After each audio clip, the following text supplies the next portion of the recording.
Hold on a minute. Before I do a face reveal here, gotta turn the sound off. Ta-da! It is gone. As you are watching this when it comes out, you'll know that I had a goatee during that ABC review series, but it's gone now. I just have this. How long this lasts, I don't know. And my hair is in better shape because I took a shower, so shirt and different franchise. I'm finally continuing a franchise I started but couldn't finish because it didn't have the movies necessary to. And that's the Texas Chainsaw Massacre franchise, and we're talking about Leatherface, the Texas Chainsaw Massacre 3. The saw is family. He puts the teeth in terror. Don't know what the fuck that means, but okay. And a little thing, a little rant I want to go on about here for a few minutes of this review. I watched the unrated version. What specifically about this version is unrated? All the kills are still cutaways. There's not really anything... Like, I've watched this before on TV. And I really couldn't tell the difference from the TV version other than a few different, language stuff.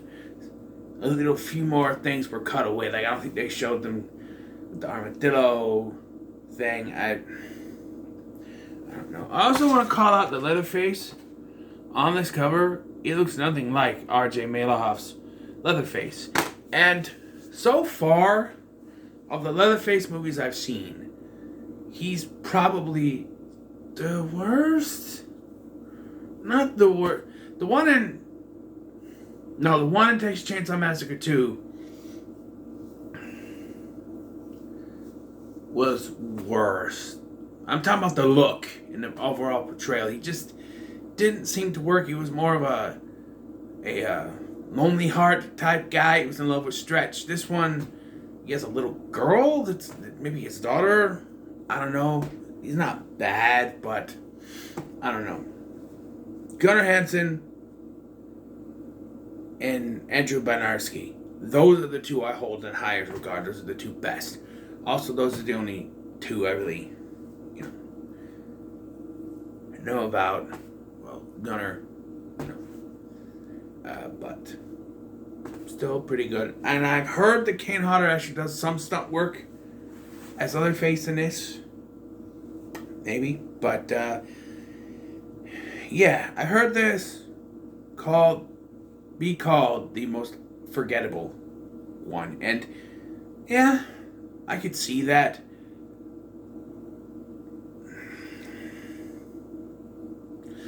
Okay, so I don't hold the first movie in as high regard as most people do. Like, oh, it's one of the best horror films ever. Agreed. But, well, it's not one.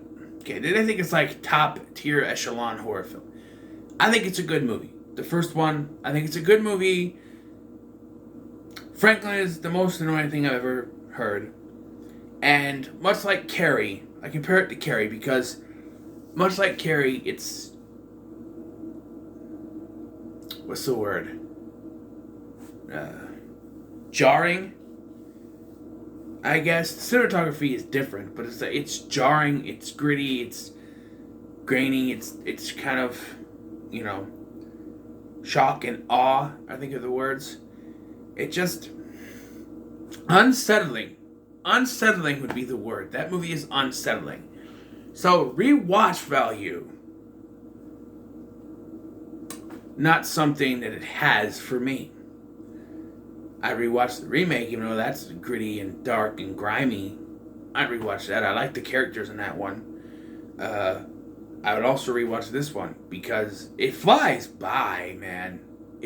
I put it in and I felt like I put it in and it ended and I barely, I was reading some movies in the other room, but I could hear it. I've seen this before, so it's not really a big deal, but I felt like it just sailed by this watch. So, yeah. And I don't hate this movie. I actually think it's a decently made film. New Line bought the rights for this film from the Cannon Group. And even though his name's not on the film, I have a feeling Bob Shaye had something to do with this. The ending, which it was a reshoot, feels like the very last shot feels tacked on by Bob Shaye. Like, oh, if we're gonna reshoot the ending, do this. And when I explain it, you'll see what I mean, because I have opinions on him, and then in like all the sequels that were not confirmed to be the final one at the time of the Nightmare on Elm Street films that seem to have Bob Shaye's little watermark on it. And I'll tell you what I mean when I get to it. But, yeah, so let's go ahead and talk about this film. We start off with this couple who, okay, so the Sawyers keep referring to them as Californians, like they're from California. No, they're not. Although, because of the, they're on their way to California, but the license plate, I guess, makes it think. As far as, maybe they're from California, but they live somewhere else. I don't remember where they say they were coming from. They're going to California to drop the car off with, what's her name? Michelle. Michelle's dad, I guess.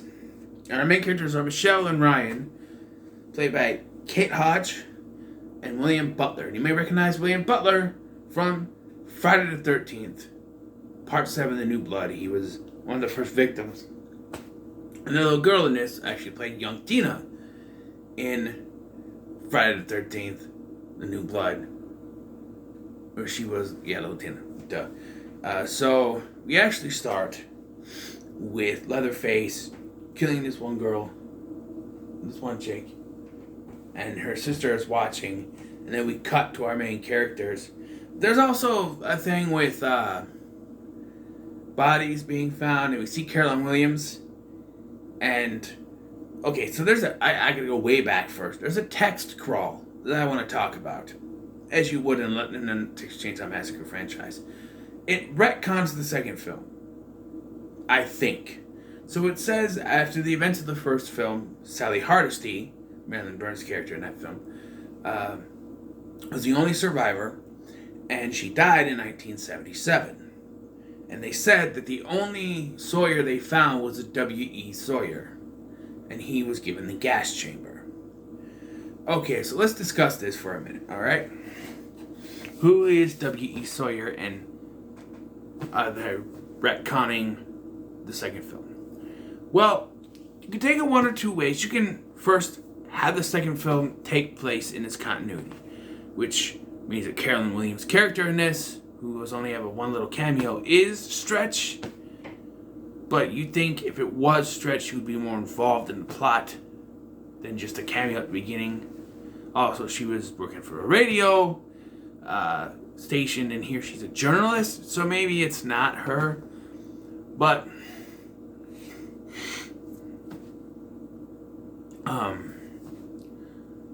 so if you go by this, I would say that W.E. would be the only surviving Sawyer from the last film that's not Leatherface, because he's still alive. So that would be Chop Top. And that could work because we never find out his real name. He could be W.E. Sawyer.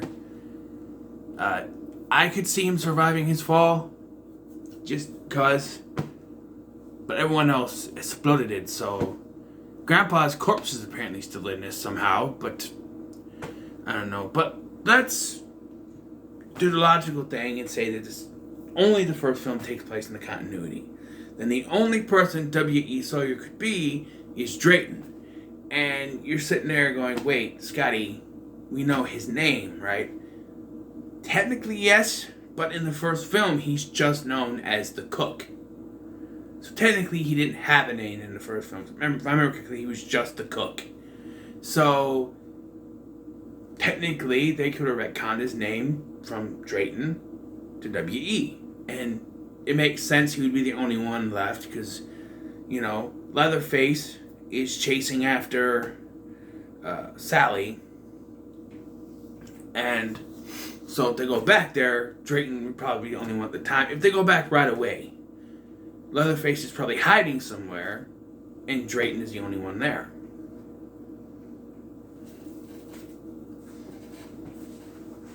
So, who knows?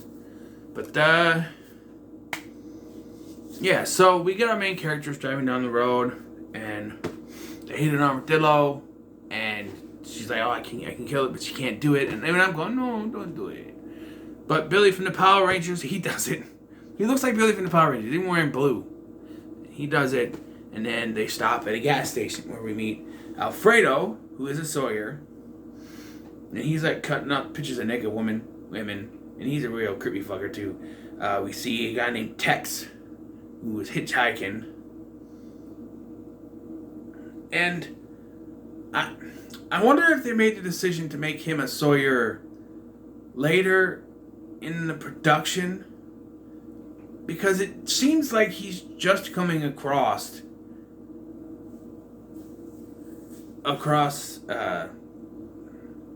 Alfredo for the first time. It's what it seems like, but I don't know. And he, they show up, and Ryan uses the bathroom, and then,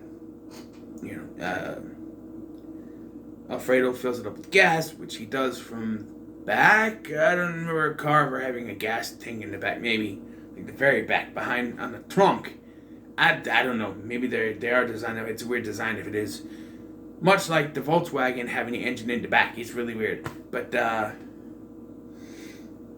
yeah, and then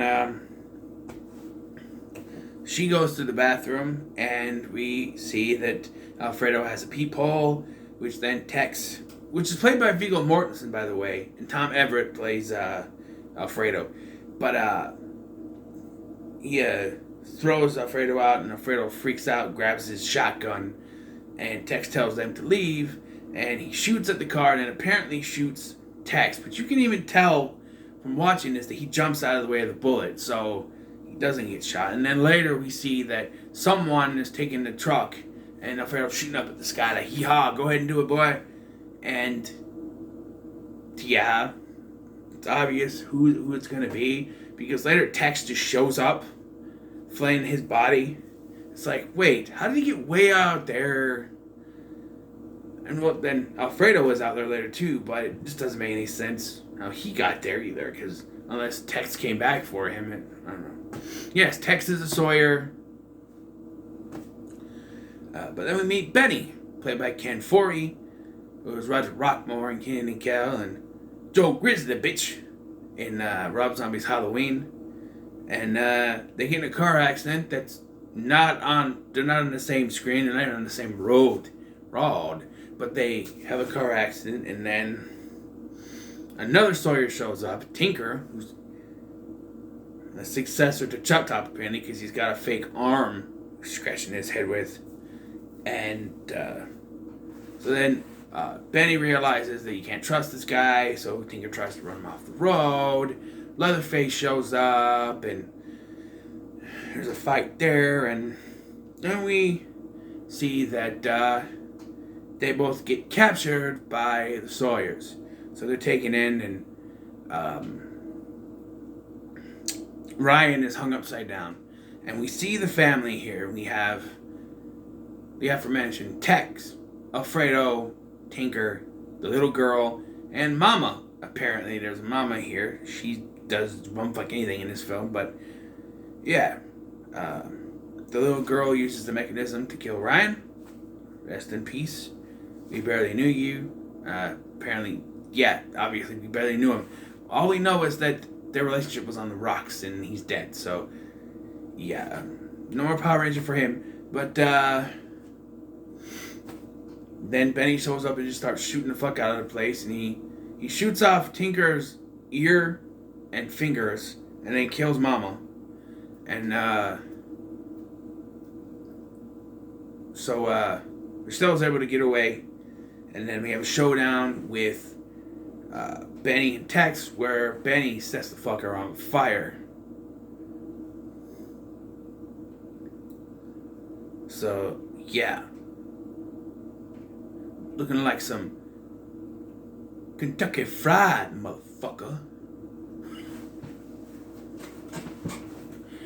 Looking like some chicken fried, motherfucker. Or whatever Busta Rhymes says that in Halloween Resurrection. But, yeah. And then we get where the two alternate endings happen. First and foremost, the ending. I'll talk about the original intended ending. So in this original ending, Benny is fighting with Leatherface, and Benny is outright murdered, killed. The chainsaw is somehow spinning around in the lake by itself, apparently, and he presses Benny on it, kills him. We see a little bit of the gore. Yeah, like I said, this is unrated, but even this deleted scene, it's unrated, but there's still cutaway kills. Like when that mechanism comes down and kills Ryan, it cuts away. It's like, why is it? This was originally given an X rating, and I don't see why. Like, it doesn't make any sense to me. But, yeah, Benny's dead, and then someone, I think it's supposed to be Tex, shows up and attacks her, but he trips on a trap again. And then we get where she kills Leatherface with a rock, like she was going to do to the armadillo, but wasn't able to. I love that. So, and she keeps repeating, "It's okay, little fella," or something like that. She's beating the hell out of him. And then we cut to the next morning, and we see the truck drive up. Plot hole. Truck blew up. That truck blew up when Tex got crispy fried. That truck blew up. How did Benny get a hold of it? No, wait. I'm doing the original ending. So that part's not there. We cut to the next morning. That's the other ending. We cut to the next morning. I got my ending messed up. We cut to the next morning. And she's walking down the road when a cop car comes speeding by. And she thinks she's found salvation, so she's walking after it. And then the little girl pops up. Now, I forgot to mention that Benny knocks out Alfredo, who's disposing of bodies in the swamp. Swamp in Texas, apparently. So, Hack the Movies wrongfully said that this was Tex driving the cop car. It can't be. He was crispy fried. The only logical person to be driving the cop car, if it's not just another cop that picked up the little girl on the side of the road, is Alfredo. That's the only one that makes sense. Although we don't see him, we just see a little girl, and she's smiling with a little doll that she has, and then Michelle going crazy and the movie ends. That's how that ends. The reshot ending, because people liked Ken Foree so much, they wanted him to survive. Even though they didn't do shit to rectify his death. At all. They just cut away from it. So it appears as if he's been killed off screen, but he can just come back in the car, in the truck, which, like I said, makes no sense because it blew up. So, yeah. And then Alfredo shows up somehow and knocks Benny unconscious. And then Michelle shoots him, killing him, throws him down on the ground, and repeats a line that Tex said earlier. Whole lot of roadkill in Texas. And which Benny says, "You're goddamn right." And they drive off. I like the other. Now, both endings are okay. I like the ending we got over the original one because there's too many questions with that. Like, who is driving the car? Is it Alfredo? Can't be Tex. From behind, it kind of looks like him, but it doesn't make any sense. Also, in the reshot ending, Tex doesn't come out. Crispy fried Tex doesn't come out and attack her. So, I don't know. He just died in the explosion. I think it's a crispy fried Tex. It could be a swamp muddled Alfredo, but he doesn't talk, so I don't think it's Alfredo. I think it's Tex. But, yeah. I would say it's a middle of the road for me. It's not terrible by any means. All these are just kind of what if meh kind of movies anyway. But this is where it really started. This seems more like a slasher. It's a combination slasher, Texas Chainsaw. The first two were very much, Texas Chainsaw. This feels like it's becoming a slasher film. But I think it's decently made. Like I said, it's middle of the road. But I don't hate it. I would watch this over the original, not because it's better, but because it's less jarring, I think. It's more to my, I don't want to say specifications when it comes to horror. I don't like shock and awe, gritty. There's a reason why the only Saw, like, the first two Saw movies are the ones I frequent, and the later ones, when it gets really into the torture porn aspect, I don't really go for that kind of thing. But when it gets to shock and awe value, I just don't care for those kind of movies. Like Carrie, like Texas Chainsaw Massacre. It's why I'll never review the Hostel movies. I don't think I can handle those. Tell you right now, I'm never going to do those. Or Jeepers Creepers, but that's for a totally different reason. Victor Salva. But, yeah. Middle of the road, definitely. So, yeah.